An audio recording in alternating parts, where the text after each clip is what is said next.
auctioneering is one of the oldest businesses in the world, but really in its modern form, I think it probably dates, there's Stockholm auctions that started in the mid-17th century, but as we really know it, most of the big houses we know, Dreweatts, Sotheby's, Christie's and so on, were 18th century businesses. That's really coincides with the start of antique dealers, modern types of collecting, the grand tour and so on. So really the models we know in terms of the art market were getting established largely in the 18th century. And I think in those days it was largely house sales, estate sales, where you would put the collection of the house contents up for sale. But I think it's transformed now, it's unrecognisable now in what the auction business does. I mean, the art market's worth $65 billion globally, about half of that is now auctions. We used to be mainly dealer-led, but auctions moved into that space, and it's about half of the world's turnover in the art market is auction. So it's transformed, and it is about house sales. Everyone loves a house sale or collection sale, but they become experts in their own right in certain fields, whether it's jewellery, watches, art or so on. So they've become more specialised as well, and the level of expertise has grown. I mean, at a basic level, some auctions you take your items there and they sell them. I think with the main auction houses, which is us and Christie's and Sotheby's, people like that, it's become very different. Christie's and Sotheby's have narrowed their focus to the very high end and mainly contemporary jewellery and luxury items. And Dreweatts has moved into that space of the more country house, old master drawings, as well as contemporary art banks, as I mentioned, jewellery and watches. So the services you offer around that would be certainly auctions, obviously, valuations for all sorts of reasons. So you might want valuations for capital gains tax planning, for estate planning. You might have IHT valuations when a probate valuation is required.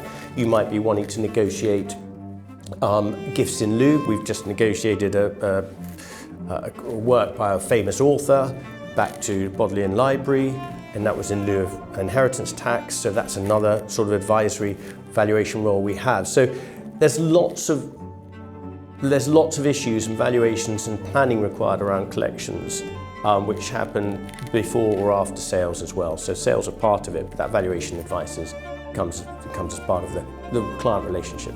The migration of auction into the marketplace in terms of retail space, in terms of private clients buying, has been a sort of, 10, 15 year modern collectors, the sort of 90s onwards, collectors were becoming more comfortable with going to auctions, talking to auctioneers directly, getting advice from them and buying at auction.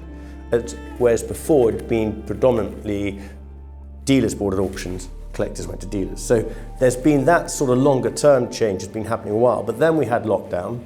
In lockdown we saw people, interior designers and collectors directly, coming to us wanting to buy antiques, more traditional areas of collecting, 18th century portraiture.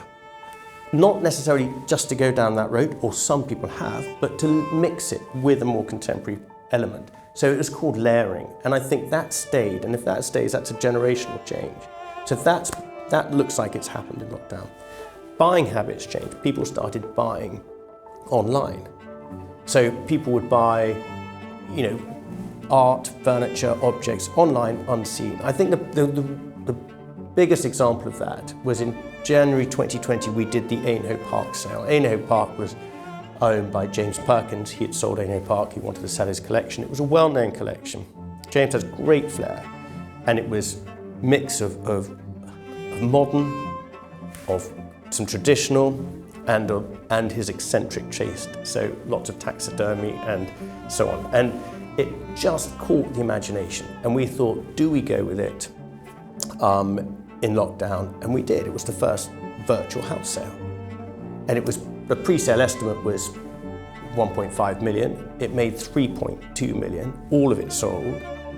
That was the hammer, so with my agreement it's 4 million. All of it sold. 85% of it sold online. Some telephone bidding. Obviously it was a virtual sale. 68% new bidders for us around the world. 10,000 people around the world engaged with it. We had almost 2,000 bidders. It just caught a moment. And that showed us from that point that people were out to collect despite the difficulties of life at the time.